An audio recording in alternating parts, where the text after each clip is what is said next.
Welcome everyone for joining today's session, Getting to Wow, Silicon Valley Pitch Secrets for Entrepreneurs. I'm so pleased to introduce our speaker, Bill Reichert. He's a partner at Pegasus Tech Ventures. Pegasus Tech Ventures is a global venture capital firm with headquarters in Silicon Valley. It has invested in some of the biggest names in tech, including SpaceX, Airbnb, Robinhood, 23andMe, and SoFi. They mainly focus on AI, robotics, big data, health tech, and deep tech technologies. Their portfolio also includes companies with operations that ranges from Silicon Valley and across the US to Europe, Israel, Japan, Korea, Taiwan, Southeast Asia, and beyond. And that's important because we have such a diversity in terms of geographies among our startup companies here out of XCC. Pegasus is also actively involved in supporting their portfolio companies by connecting them with its network of global strategic partners. And Bill himself has over 30 years of experience as an investor, entrepreneur, and operating executive, and he is a highly sought after expert and speaker worldwide. So with that, I'd like to turn over to Bill, please. Thank you so much, Victoria. I appreciate it. Love the opportunity to be part of this group. I am honored and humbled to be part of this and part of this mission that you all have to make a dent in the universe and to change the world in order to make it better. So love the mission of the organization and what all of you guys are up to. So thank you so much. So I was asked today to talk a little bit about what it takes to be effective and successful when you are telling your story about your company, when you're pitching your company to investors, to customers, to partners, to potential employees. This applies sort of across the board. And let me share my slides and we'll jump into it, okay? So, can you see them? So are they showing up, everybody? Everybody, okay. Okay, I'm getting some nods. All right, thanks. We're all good, got it, great. So, so the main point that I want to get across today is that it's not good enough for you to describe what you're doing and to assert that you have great ambitions. You've got to do more than that. You've got to get them to say, wow. You got to get them incredibly impressed or excited about what you're doing. Because your harsh reality in this world, in this attention deficit, noisy, crowded, competitive world, is you have 20 seconds to be compelling, or you might as well go home. And so when you think about it, people talk about their pitch as if it's this slide deck and, 5, 10, 20 minutes of time that you have to craft a presentation. Well, that's wrong. That's not true. Your reality is that 90+% of your pitches are going to be less than 30 seconds long. When you're introducing yourself, when you're showing up at a conference, when you're at an event, when you're talking to somebody on the phone, when you're in a meeting with other people, you're pitching. As soon as you open your mouth, you are pitching. Not to mention the fact that if you're actually standing in front of an investor, you still have got to grab that person within 20 seconds in order to engage them and get them to pay attention to what you're doing. So what is the secret to grabbing the attention of an investor or whomever you're talking to? The secret is Human Anatomy 101. So what do I mean by that? What I mean is that what we know to be true is that an effective communicator engages 3 body parts. What are the 3 body parts that you have to engage? Well, the first, of course, is the head. So what you have to do is say something that makes sense. Believe it or not, this is a challenge for a lot of entrepreneurs. Why is this a challenge? Well, it's because most entrepreneurs, they're living and breathing their business, their technology, their product, their market, 24/7. So you're deeply immersed in it. And so often entrepreneurs, when they're trying to explain what they're doing to other people, they just don't realize that they're so deeply immersed in it that they're not being effective at communicating it to other people who are not immersed. So the first thing you have to do is be clear about what it is you're doing so that what you're saying makes sense to me. It's logical, it fits with my understanding of the universe. I can parse your words to understand what it is you're doing. So the first thing you have to do is connect with the head. Makes a lot of sense. The challenge is that most of us are taught by pitch coaches to spend 98% of their time on this.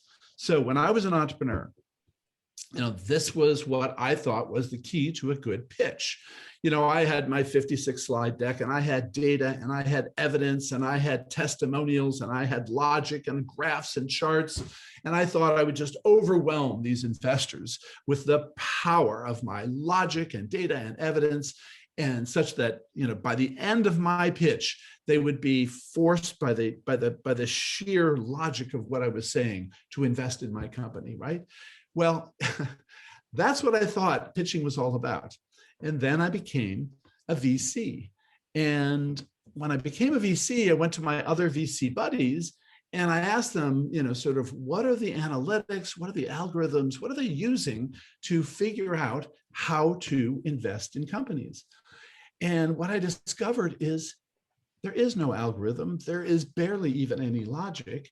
That in fact, the secret to getting the attention of an investor is not the head. We get all of this information all the time from thousands of entrepreneurs. It's not the head, it's the second body part. It's the heart. You've got to connect with the heart. Now, this sounds a little bit fluffy, and yeah, people say, you should tap the emotional spirit. It's more than that. It's much more than that. What you've got to do is you've got to get my heart beating faster. You got to get my pulse racing. You got to get me to say, wow, that's amazing. Tell me more. So wow is not an intellectual response, right? Wow is an emotional response. And so what I discovered when I became a VC was this epiphany for me, which is that VCs do not invest with their brains. Believe it or not, VCs do not invest with their brains. They invest with their hearts. They get excited about companies. They get engaged with companies. They fall in love with companies. And that's what you've got to do. You've got to figure out how to get an investor to fall in love with your company. It's not good enough to explain it clearly and logically. You've got to get them excited. You've got to get them to fall in love. So that's the second body part. The third body part is the gut. So this hopefully translates around the world, but we all know that as human beings, our first reaction to people, to ideas, to things that we hear or see, we have an instantaneous reaction as human beings. We have what we call a gut reaction. So we either trust or mistrust. We either believe or we don't believe. And this is not even a logical response. It's an instinctive response that we have as human beings. And unfortunately, a lot of entrepreneurs, they blow it on the gut check. What they do is they come across as being, so overconfident to the extent of misleading or misrepresenting or exaggerating what they're going to be able to do, that when we hear these entrepreneurs coming at us with this over-the-top exaggeration about what they're going to accomplish, we back away. We don't trust them. We don't believe them. We have a negative gut response. So those are the three body parts you've got to connect with: the head, the heart, and the gut. So now, I wish I had you all in the room together, because I'd be able to, look at your faces and ask you this question. But what I want to know from you is, which of these three do you think is the most important? This is kind of a test to see if you're listening.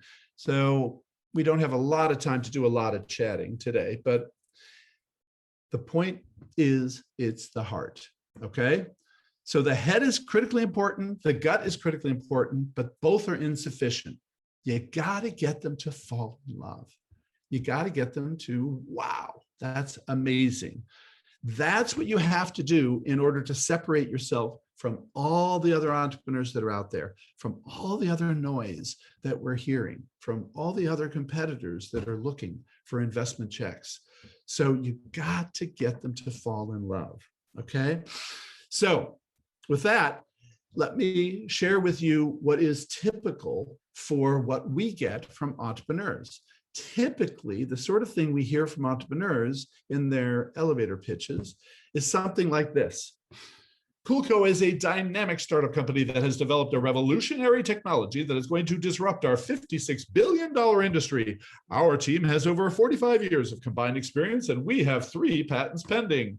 We project that our curve-jumping, paradigm-shifting technology will blah, blah, blah, blah, blah, right? So this is typical of what we get. You get my point, I hope, that this is not going to get us to wow. This is not going to excite us. We're not going to fall in love with this. The other end of the spectrum, a different example. This is a company, they actually came into our office and they really said this. They said, we use a 2048 Diffie-Hellman key exchange and 256-bit triple DES to provide impenetrable encryption for your IoT devices. So, okay, now I bet you some of you actually know what this means. Maybe, I don't know, but I'll tell you, the reaction you're going to get because you're so deeply immersed in your technology, you assume everybody else understands it as well, but instead what's going to happen is this. And, the investors, they're going to start checking their cell phones and trying to figure out how to get out of this meeting. And you're going to be like this. You don't want to be here. Okay, guys? What you want to do is figure out how to get to wow. So what I'm going to do is talk a little bit about a framework to help you get to wow. And then afterward, what we've talked about is having a mini workshop here. I'm going to try to get some of you to volunteer to offer your 20-second pitch, your 20-second wow. And we're gonna critique it, provide feedback, as a group. Okay, so all of you, I'm hoping you've already got your 20-second pitch. You already know what your wow is, but just in case, let me give you a framework to help you get there. So now I start with the negative. Which is to say that there's a lot of stuff you've probably been taught that is just wrong.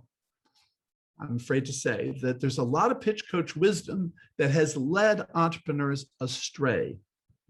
So one of the things you get from pitch coaches is, start with the problem, right? That just makes sense.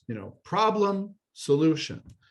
It sort of makes logical sense if you are guaranteed that you've got a fixed amount of time and that person is going to stay there and listen to you, whatever you say. But that's not the case of pitches. Pitches are not presentations.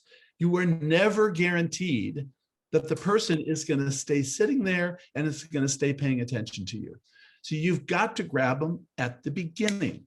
The problem with starting with the problem is that most entrepreneurs, first of all, they sort of wander off into this long digression on what the problem is. And I'll tell you, for the most part, venture investors, if they just were to understand what you're doing, it would be obvious the problem you're solving. But no, we get entrepreneurs, they come into our office, they have a clean tech solution, right? They're going to solve climate change. And so they come into our office and they kick off with a series of slides on how many trillion tons of carbon dioxide we're dumping into the atmosphere and how the oceans are rising and glaciers are melting. And we know this stuff, guys. You don't have to tell us that there's a climate change issue. And so then, finally, 8 slides into the deck, they tell us, we've got a device to capture CO2 from smokestacks. Okay, fine. If you just told us that at the beginning, we know what you're focused on. Or, they come in and they tell us how many people are dying from cancer. Okay. Or how many shopping carts are abandoned. Pick a problem, any problem. We know this stuff, guys. Cut to the chase. Don't start with the problem. 19 out of 20 pitches, if you just tell us what your solution is, we will know the problem you're solving. All right. Maybe for 5% of you, you have to clarify what your problem is. But for almost everyone, we know the problem you're solving if we just know what it is you're doing. The other thing pitch coaches tell you is tell a story, because we know it's true that human beings can absorb and remember a story than just a litany of facts. And so pitch coaches have always told entrepreneurs, tell your story, and that's the way to get your point across. Well, yes and no. I will tell you this, that if you can tell a story in one sentence, that can be very powerful. And I'll talk about that a little bit later. But unfortunately, what happens is that entrepreneurs who've been coached to tell the story, they come into our office and they put up their slide and they say, but before I talk about the company, let me tell you a story. And when I was a child, my grandfather had a farm, and on the farm there was a pond, and in the afternoons I would go down to the pond with my grandfather, and we would look across the water at the trees beyond, and blah, blah, blah, blah, blah, right? Okay, so yeah, it might be a nice story to tell. It might be interesting or motivating at some level, but yeah, maybe you tell the story, later over a drink or at some other point, but you don't have time to tell your origin story, your childhood motivation for doing this when you are trying to grab someone's attention. The other thing that every pitch coach says is, those VCs are greedy bastards. And so, they want you to be a unicorn. And the only way you're going to get there is if you show them a big market. Well, I'll tell you, this is bogus advice. The result is every entrepreneur, they go Google the size of their market. The artificial intelligence market is going to be a $36 billion market by 2025. Who cares? We know that artificial intelligence has the potential to be a significant opportunity for building a business, whether it's 35 billion or 2 billion or whatever. That's not going to be the difference as to whether or not you succeed. It is misleading and it is distracting. I have never seen a company fail because the market was too small. The problem with entrepreneurs is not that their markets are too small. The problem is they can't get customers. There's almost always enough customers out there to build a big business. The challenge is, can you get the customers? That's what we care about, not how big the market is. Now, having said that, there are plenty of people, plenty of investors out there who are going to ask you, what's your TAM? So you've got to, you got to figure out how to explain the size of your market. What you need to do is bottom up, target customer times the price that you're going to charge. That's how you scale. That's how you show the scale of your market. So be disciplined about market sizing, but don't think that just because Google says you have a big market, that investors are going to be motivated. And then last, there are lots of people who have the perfect template, and we have the perfect template on our website too. So the problem is the perfect template is not right for your company, because you need to frame your company pitch on the challenges that you face, the most obvious issues that you have to overcome, the questions that people are going to ask about your business in that sequence. And that's different for every company. So the templates that are out there will be misleading if you just take a template, fill it in, and think you've got a great pitch. It's almost certainly not the right sequence, not the level of emphasis that you need for your company. So this will not get you to wow, okay? This will not get you to wow. How do you get to wow? So what you have to do is be clear what you do, be compelling, and be credible. So these are the 3 C's that govern every marketing communication. Every marketing communication that you do from now on needs to pass this test. It's got to be clear what you're doing or the point you're making. It's got to be compelling. And this is the part where you get the heart racing. What do I mean by compelling? Compelling means that you have a value proposition. You deliver an incredible benefit that is 10 times better than anyone else. That's what we mean by compelling. Compelling is not, I'm going to solve climate change, or I'm going to eliminate poverty, or I'm going to cure cancer. That's not compelling. Why isn't that compelling? You would think it would be compelling because it's not credible. Because it's not credible. That's the third C. So compelling means you've got proof that you can make a dent, that you are 10 times better, 1/10 the cost. Then you've got to be credible. You've got to give us evidence that what you are saying is true. Because believe it or not, we don't believe a lot of entrepreneurs because they have a tendency to exaggerate. That's the head, heart, gut. Be clear, be compelling, get my heart beating faster, be credible, give me evidence so that I can believe you. Don't come across as exaggerated. So those are the key principles. How do I incorporate that into a 20-second pitch? Well, if you can put this into a 20-second pitch, you can use it everywhere in all of your marketing materials. Obviously, we're talking today about pitching to investors, talking to customers, schmoozing at events, posting updates, recruiting employees. The point is that this framework applies all the time. This is key to all of your communications. Now, it's going to be different in each case. I'm not saying it is a static set of words for every application, but the key principles, clear, compelling, and credible, apply, and concise in 20 seconds, apply all the time. So how do you do it? So here's a framework that you might use. First sentence, what is it you do better than anyone? What is a simple, clear description of what you do? It's amazing how many entrepreneurs don't have this. Now, pitch coaches say you've got 8 words or you've got 12 words, or they say, your grandmother has to understand it, or a 6th grader has to understand it. Don't worry about that. Just give us a clear, simple, understandable, memorable sentence that describes what you do. So the framework I think of is simple TechCrunch language, right? So if you can, in sort of simple business language, explain the way a good reporter would explain what you do. So, a good reporter is not going to write a story saying, I met this company that has a curve jumping, paradigm shifting, change the universe technology. A journalist will not say that. What is the sentence a good journalist would write to describe your company? Do you have that sentence?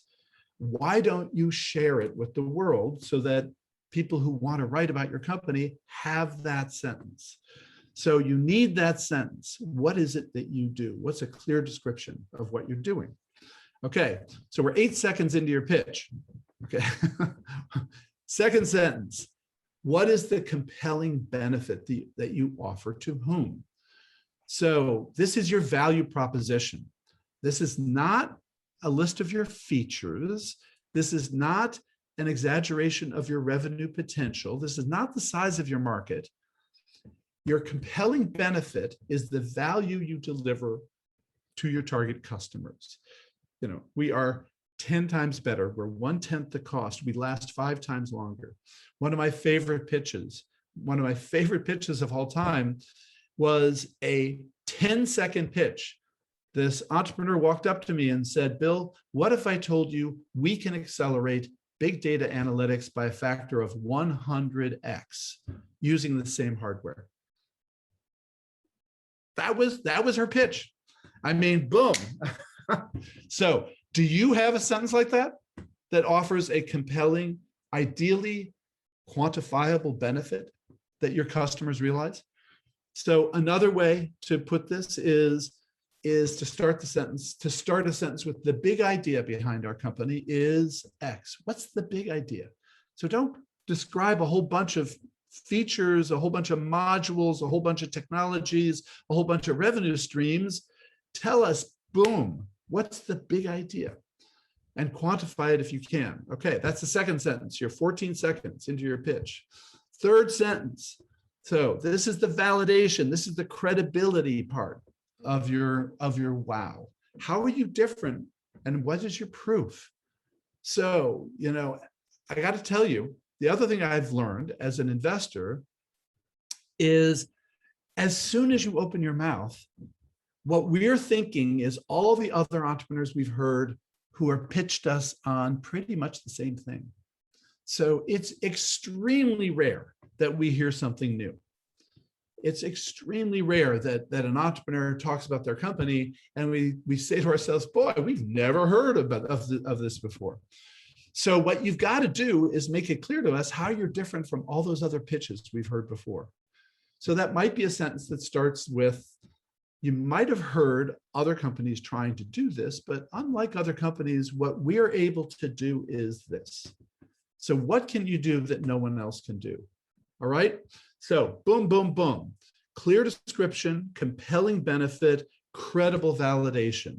Can you do that in 20 seconds? Maybe I'll give you 30 seconds. All right.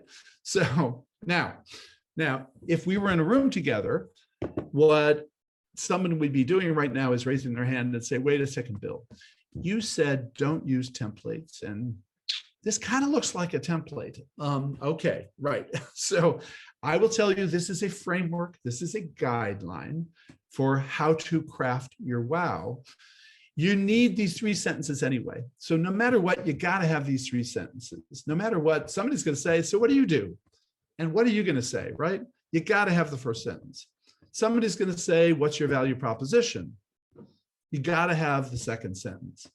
And somebody's going to say, well, wait a second, how are you different from all those other? You got to have the third sentence. So you need these 3 sentences no matter what. But maybe you want to craft it in a different way. So there are lots of different ways to get your wow across in 20 seconds without doing boom, boom, boom. So one way to do it is if you can tell a story or paint a picture in 1 sentence, then I'll let you tell a story. So Bill, how do we do that? Okay, one way to do that is to start the sentence with imagine if. Imagine if you had an application that brought together all of your messages from all your emails, all your messaging apps, and all your social media apps into one place so that you could always find when people are trying to connect with you, right? So that's an idea. The point is, you want to paint a picture in the mind of the listener that clearly explains what it is you're doing. So it is true that stories are effective. The reason stories are effective is because what happens in our minds is we paint a picture, and that reinforces the message of the story. You can't go on for 2 minutes telling your story, but if you can say in 10, 15 seconds, imagine if, then you can get this impression across like that. So other things you can do is use an analogy or a metaphor for what it is you're doing. So the most common analogy that entrepreneurs use is comparing themselves to a well-known company. We're going to be the Uber of construction equipment, or we're the Airbnb of whatever, right? So be careful you don't exaggerate and imply that that means you're definitely going to be successful. But if it's a way of communicating kind of what it is you're trying to do, then that could be effective. One example, a company, this is now a few years ago, their pitch was, we're going to be the Netflix of ebooks. And their point was that instead of buying an ebook one at a time, you could read as many ebooks as you wanted every month. Makes sense, clever idea. That was the cleverness behind Netflix. You don't pay for every movie, you just pay a monthly fee and you can watch as many movies as you want. So as it turned out, Amazon has then grabbed that idea, and Amazon has implemented that idea within Amazon, I think Reader or something like that. So use an analogy if that gets your point across more clearly. And then another thing you can do that is sort of totally different than anything I've said before is you can get to wow if you can drop a really big name. And it's true, right? So my favorite example of this was actually not exactly name dropping, but I was in New Zealand and I was actually judging an elevator pitch competition. And an entrepreneur gets up and says, hi, my name is Marcia, and we've developed a suite of software for the entertainment industry.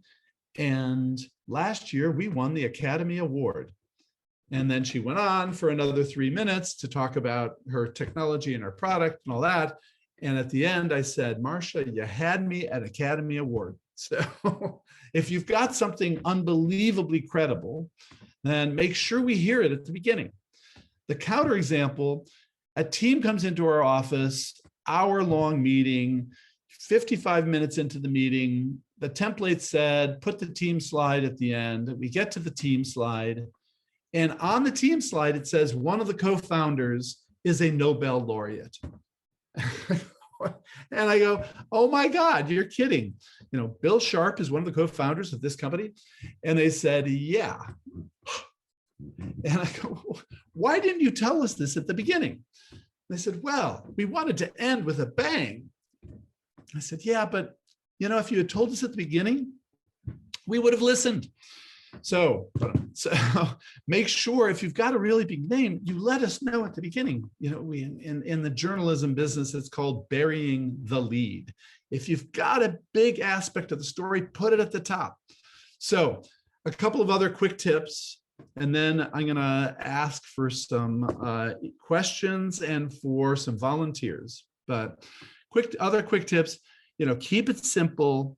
Again, I've asked you to craft these sentences. So every once in a while, an entrepreneur will go off and create these incredibly convoluted sentences. That's not going to work.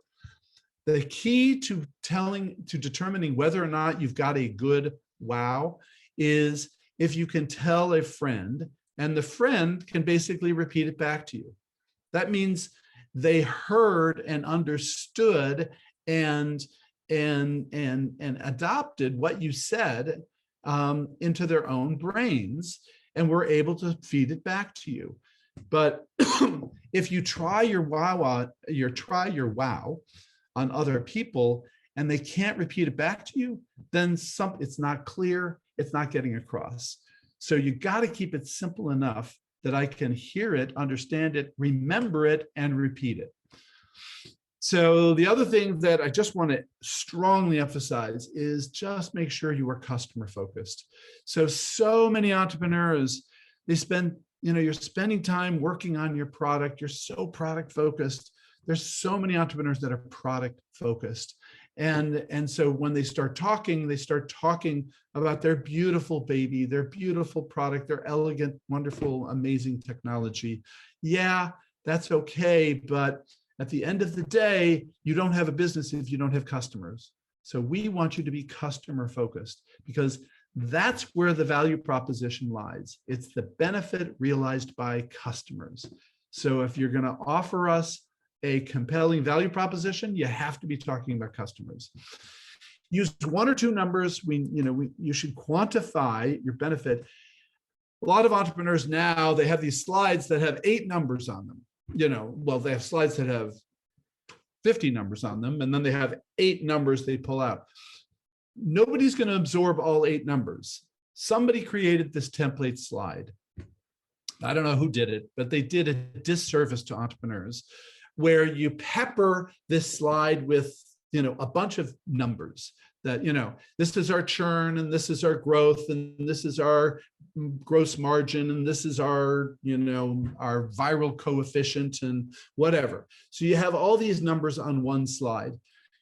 If you've got time to sit down and go through them carefully with someone, that's okay. But if you're trying to get through a presentation, we're not going to absorb all 8 numbers. So figure out what are the 1 or 2 numbers you want us to walk away with and really make sure you hit those hard. And then finally, of course, I'm telling you, don't lie, right? And I know nobody would intentionally lie. I get that. But the challenge is so many entrepreneurs have a tendency to exaggerate that sometimes it comes across as misrepresenting as potentially lying. So we actually have a blog called The Top 10 Entrepreneur Lies, which you can go visit if you want. The other thing, just to wrap this up quickly, I've only said, Bill, you've only told us what to do in the first 20 seconds. What about the rest of the pitch, right?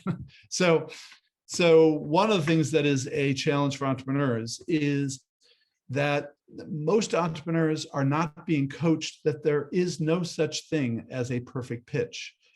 You need a different pitch for different situations. And you can't just, if you have an elevator pitch competition, you can't just take your full pitch and take out the 3 or 4 slides that you think are best and go to an elevator pitch competition. That's not going to work. You've got to craft a different pitch for different situations. And so we talk about the difference between a handshake pitch, which is basically, what do you do? The wow pitch is clear, compelling, and credible. The elevator pitch, which is 1 or 2 minutes, which gives you a chance to sort of fill in the blanks. A demo day pitch, which may be 3 or 4 minutes. A partner pitch, which may be 10 or 20 minutes. And then the pitch deck that you send ahead or leave behind. All of these are different. And so you need to craft a different pitch. It's going to be, core messages are going to be the same. The themes, the story's got to be the same, but it's going to be different slides in an elevator pitch versus a partner pitch. It's going to be different slides. They're going to have same themes, same points, but, different level of density is the other way to put it. So, and this is what we recommend as a checklist of the kinds of topics that you got to cover.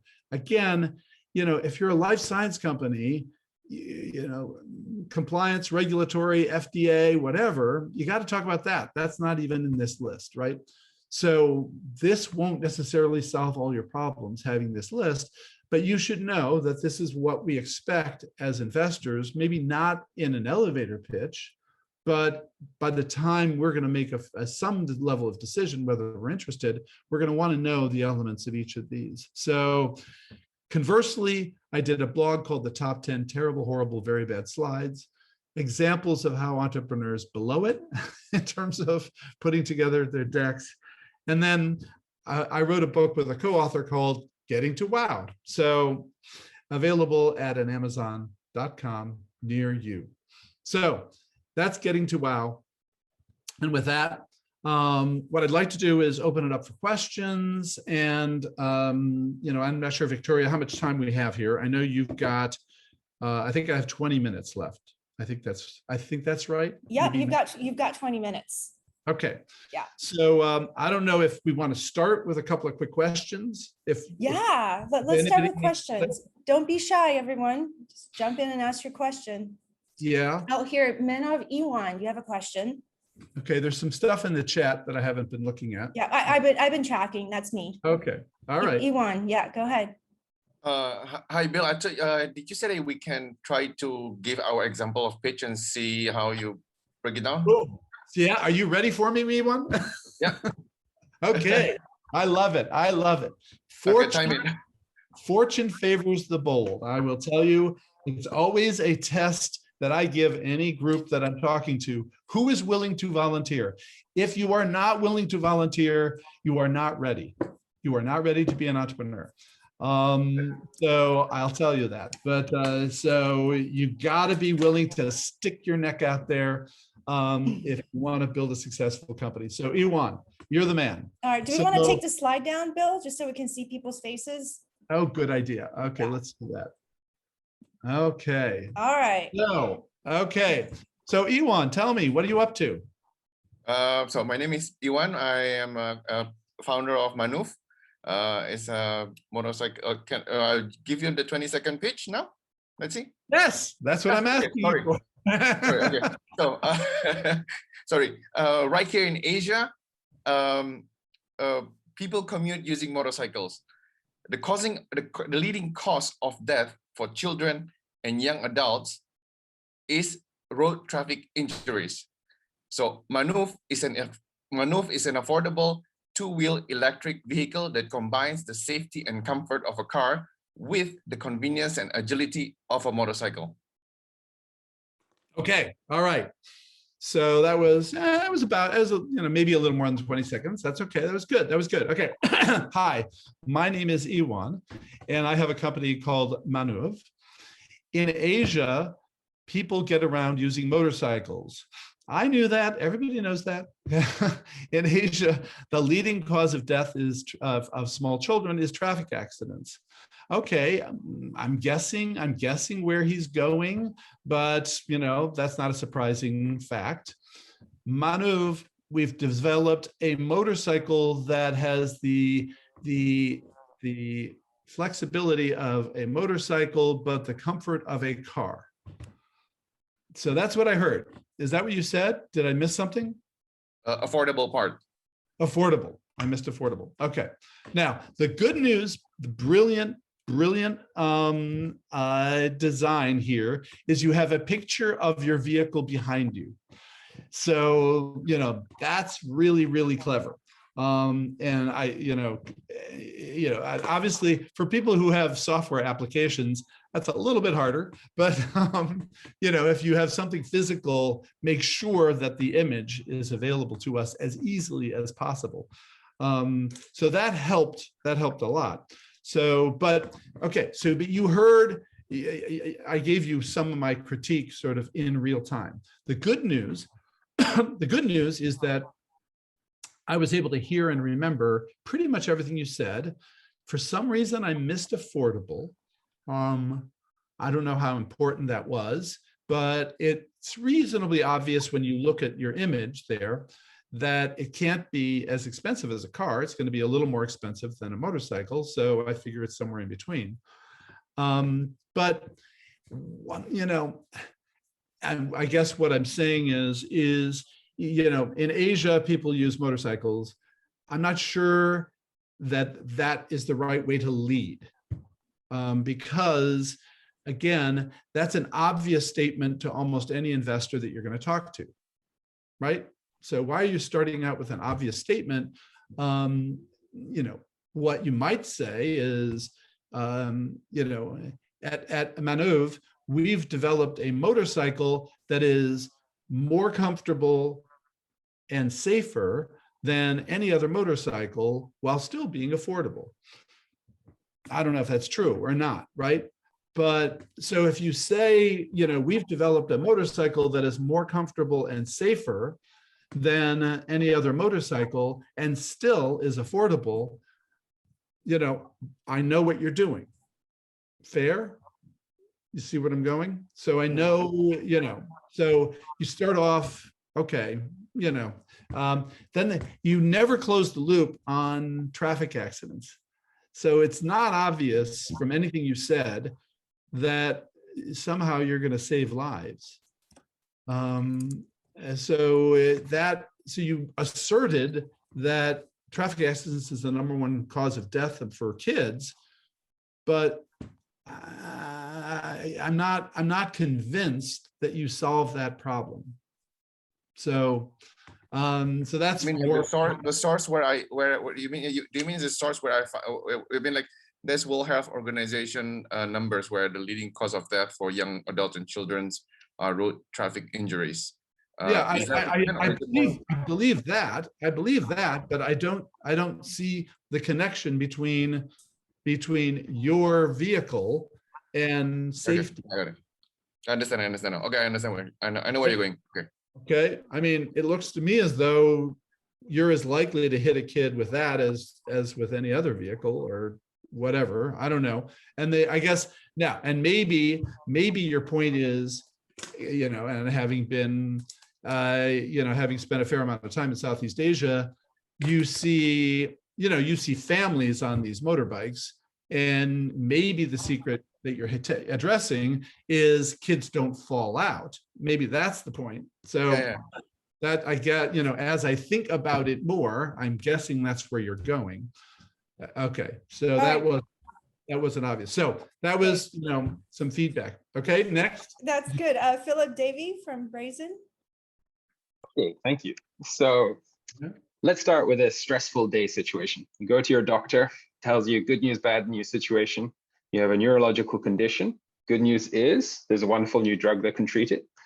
Bad news is they're going to have to inject it into your spinal cord every other week for forever. So what we do at Brazen Therapeutics is offer a nanoparticle formulation where this can be instead injected directly into your bloodstream and still be targeted to the brain. And we offer that to our pharma partners.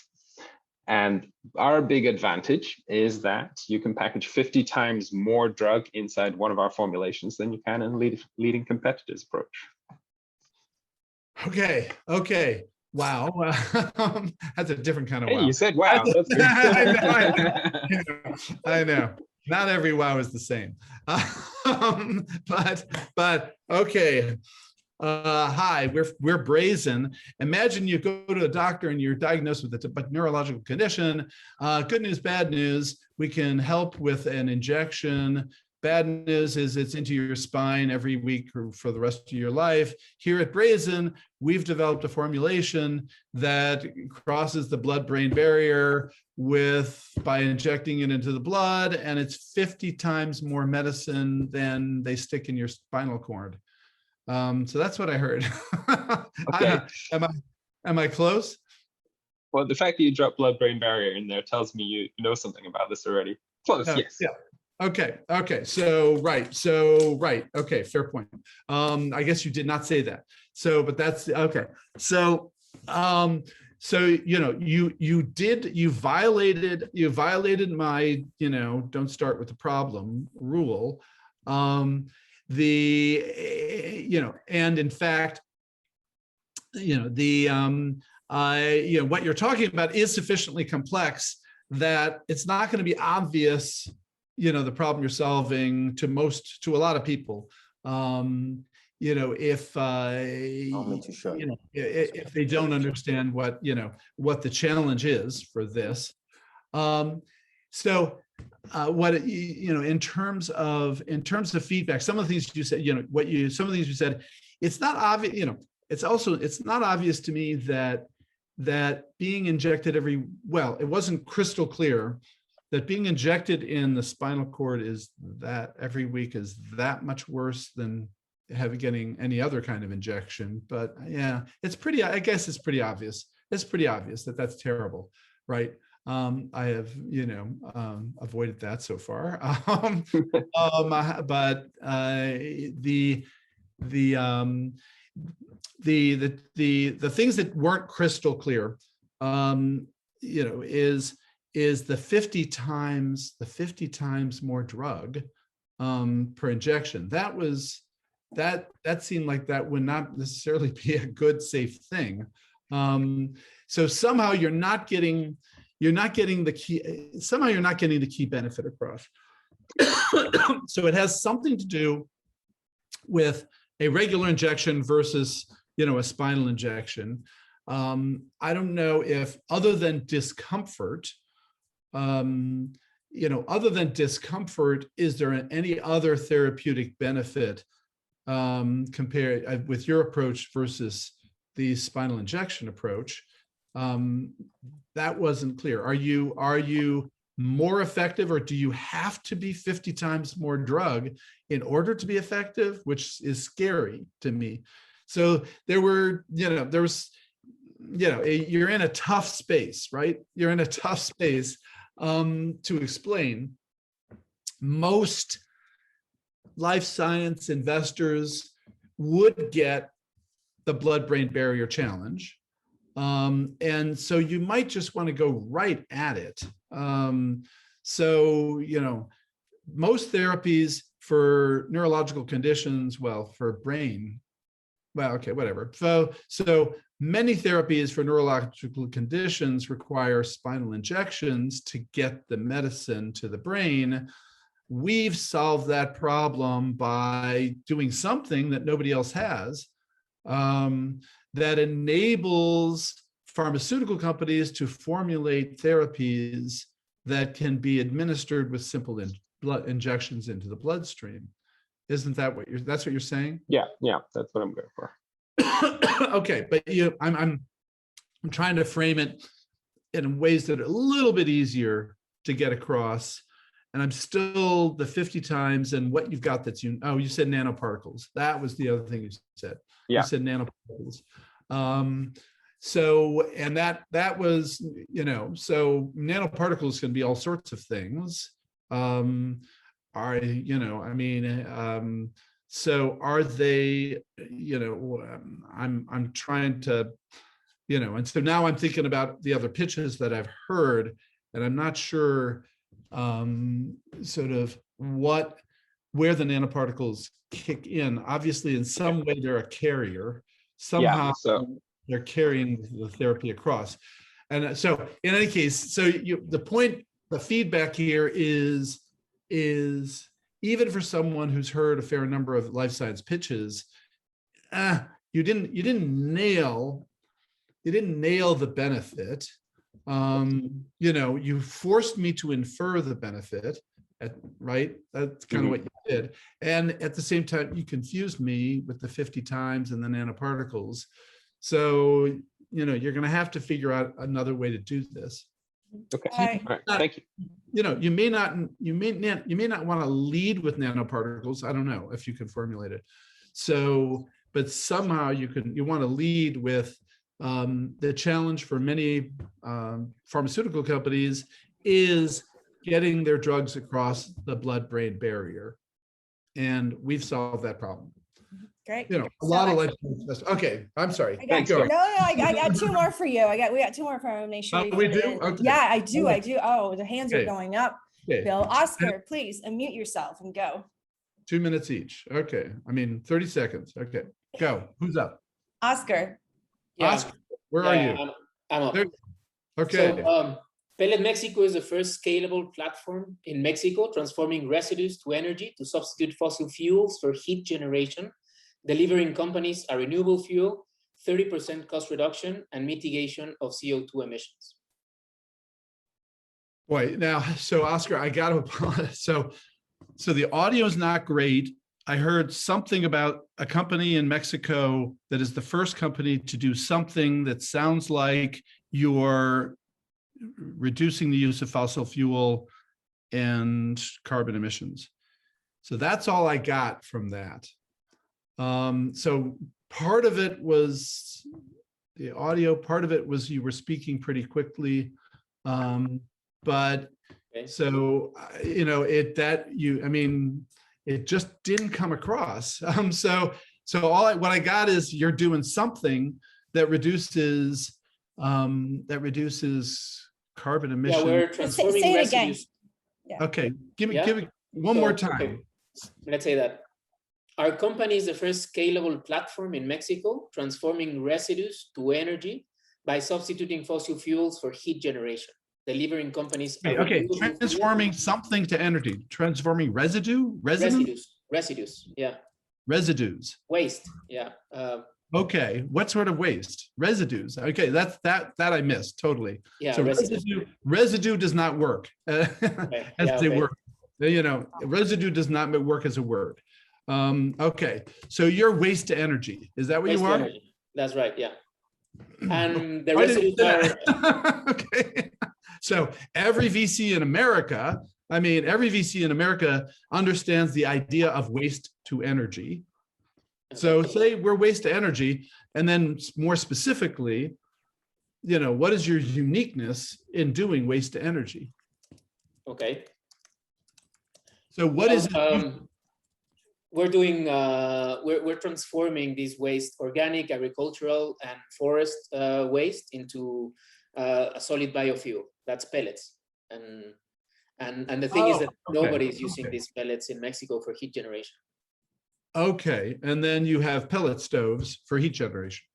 Yes, we do transformation for energy consumption. Yeah, for pellet consumption. Yeah. Okay, all right, okay. And do you also sell the pellet stove or are your technology is the pellet manufacturing? That's right. Yeah, okay. The business model by our manufacturing of different plants in different parts of the country for substituting regional demand. Okay. All right. Okay. Okay. I get it. So my apologies. No, sorry. So residue doesn't work. Just keep it simple. Okay. Okay. And make sure we're focused in the right place. Okay. Do we have time for one more? Do we have time, Victoria? We do. Yeah, we do. We're going to do? finish Okay. up with two more, and then we'll be late to the next session. This is important. Thurston. All right. Okay. Mhm. Yes, hi Bill. My name is Torsten and I'm from Diamond Tech. At Diamond Tech, we have developed a medical device that can measure your blood sugar non-invasively. That means without finger pricking. It works like the fingerprint sensor on your phone. You put your finger on our sensor, you wait for 10 seconds, and then it shows your blood sugar on the display. In a clinical study with 100 people, we showed that we have the same accuracy as invasive devices, and we are very happy to come to market now. Okay. All right. I totally get it. Non-invasive blood sugar monitoring with a device that can read your blood sugar through your finger. That's Yes. what you're saying, right? Okay. So there's an explosion in these non-invasive glucose monitoring technologies. You're saying that you do have data that says you are as accurate as fingerprint pricking. So I think it's great. The challenge you're going to have. So good news. Good news is that it's clear. And fundamentally it is compelling. The challenge you've got is all of the other non-invasive glucose monitoring technologies that are emerging. So how are you better? So we get that you're better than finger pricking. How are you better than all the other non-invasive technologies that are out there? That's where the investors are going to go. So, there's no non-invasive device in the market right now. So you cannot buy a non-invasive devices that is as accurate as invasive finger pricking.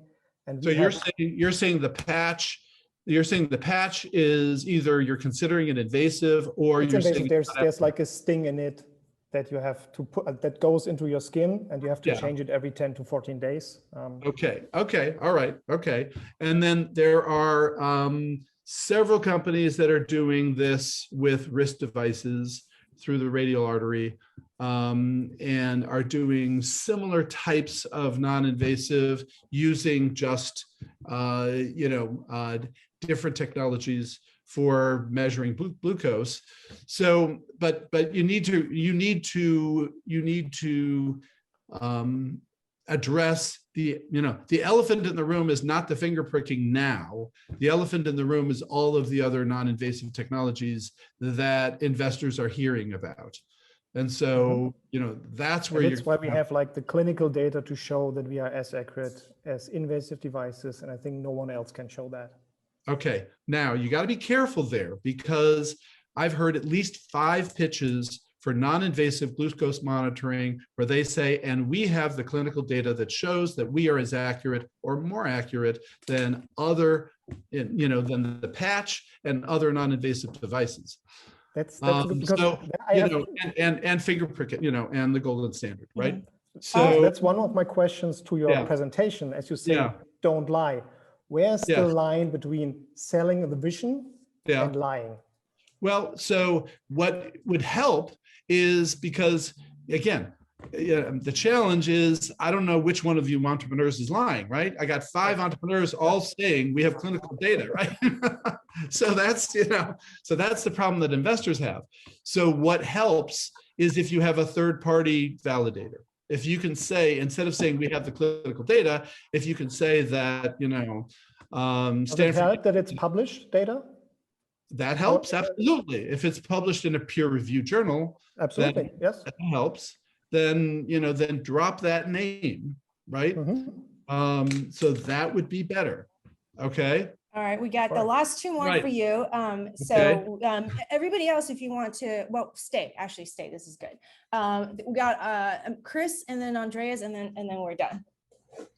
Because we can keep going, but this is There's great. always, this is like, there's, this is Tantalus, whatever. There's always two more left, right?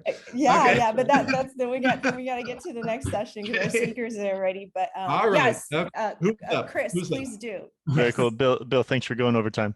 So PhotoKite makes a box. That box goes up on top of a fire truck, and when the firefighter pulls up to their response scene, they push a single button, and the PhotoKite system deploys and provides overhead thermal and video to the firefighters on the ground to help them understand and respond with data-informed decisions. Our systems are already being used on a daily basis by major departments across the US, like New York City, Los Angeles, and Chicago. And by delivering the very first scalable visualization solution in the public safety space, we're helping those teams save lives and stay safe on a daily basis. Okay, so PhotoKite, you put it on the truck, you put it in a box, and it launches, and it takes a picture of what's going on visually and thermally in New York, Los Angeles, Chicago. We save lives, right? So I think I got it. The thing I'm struggling, you call it PhotoKite. I'm assuming it's a drone, but maybe it's not. I don't know. It can't be a kite. So it's basically a robotic kite. Okay, but I assume it has propellers. That's right. Yep. Okay, so why don't you call it a drone? Because it's always connected to the fire truck. Okay, but you can have a connected drone, can't you? That's true, definitely.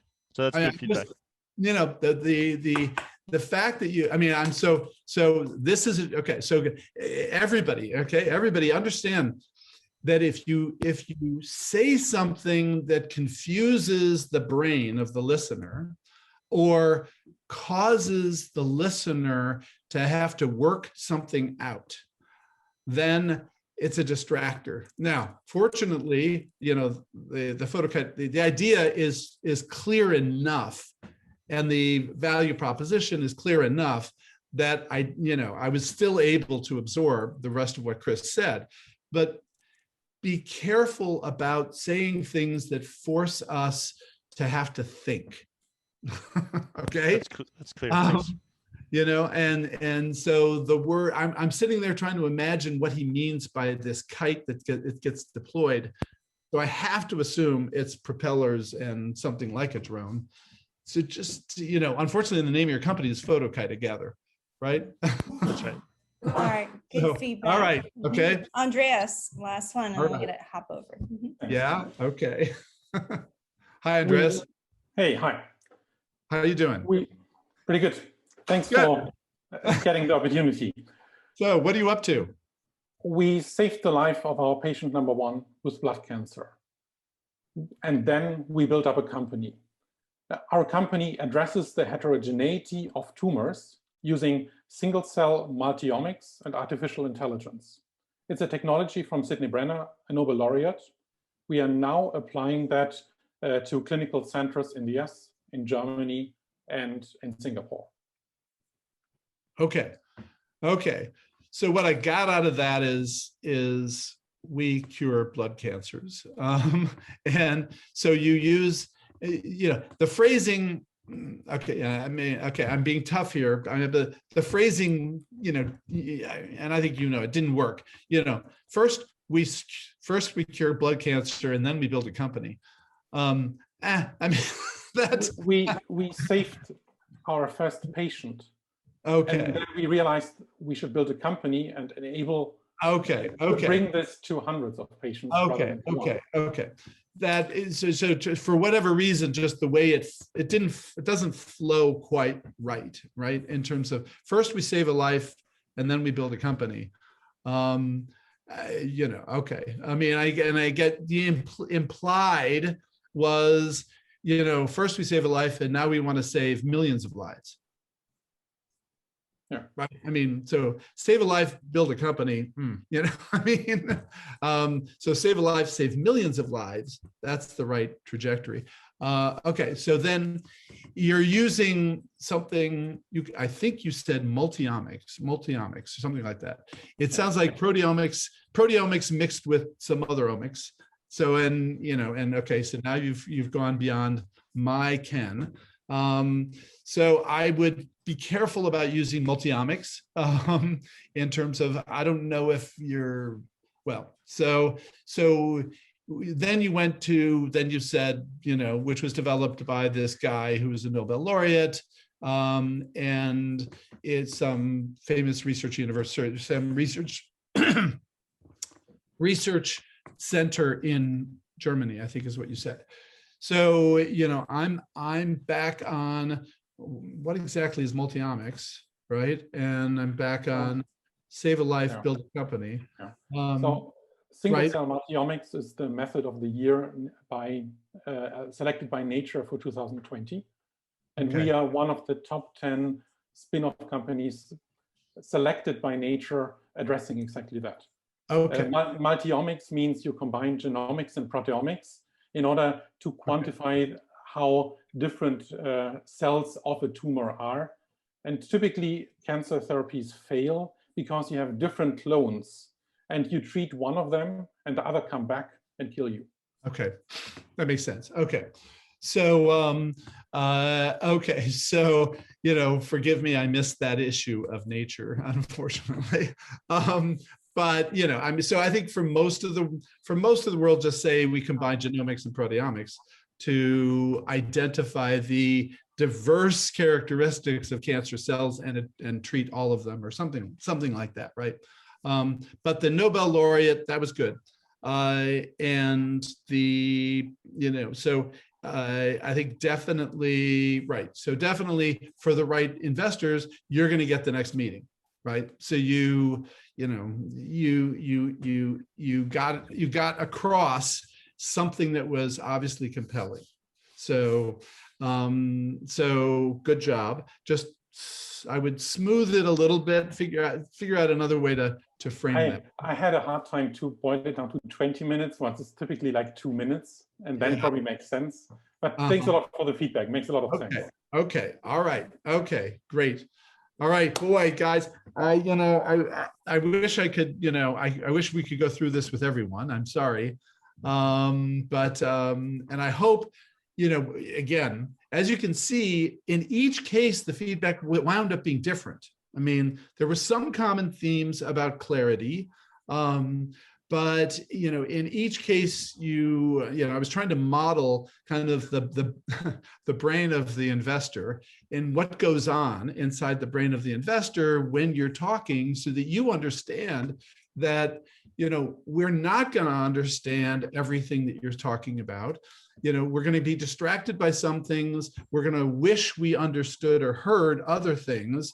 That's what you got to work on, is, again, being clear, making sure that it's compelling, that you are clear about what the compelling value proposition is there, and that you address this credibility issue.